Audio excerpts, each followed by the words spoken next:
Bonsoir tout le monde, je parle aujourd'hui pour Lucelle. Aujourd'hui on est à un an après les révoltes en Kanaki suite au projet de dégel du corps électoral. Le camarade juste avant il parlait des actualités avec les 3 jours de discussion qui ont été organisés par Manuel Valls qui est le nouveau ministre des Outre-mer.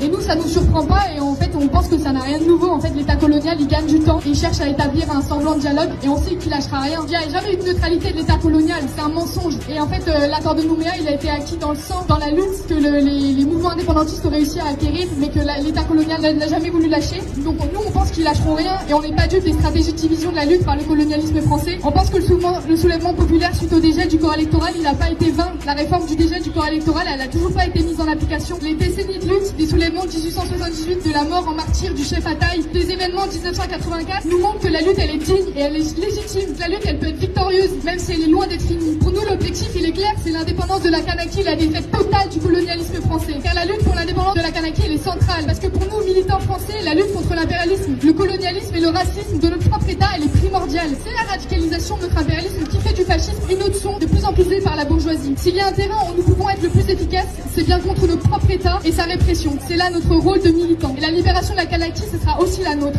On apporte tout notre soutien aux prisonniers politiques, comme Christian Tin, toujours enfermé dans les geôles françaises depuis bientôt 1 an, à plus de 16 000 km de chez lui. Solidarité avec toutes celles et tous ceux qui ont subi la répression d'État, avec plus de 500 personnes en cours d'examen, plus de 2500 personnes passées en garde à vue. Soutien à la résistance kanak, peu importe ses modes d'action. Soutien au peuple en lutte contre le colonialisme, où qu'il soit, de tous les Outre-mer. Et que vive la lutte du peuple kanak. Kanak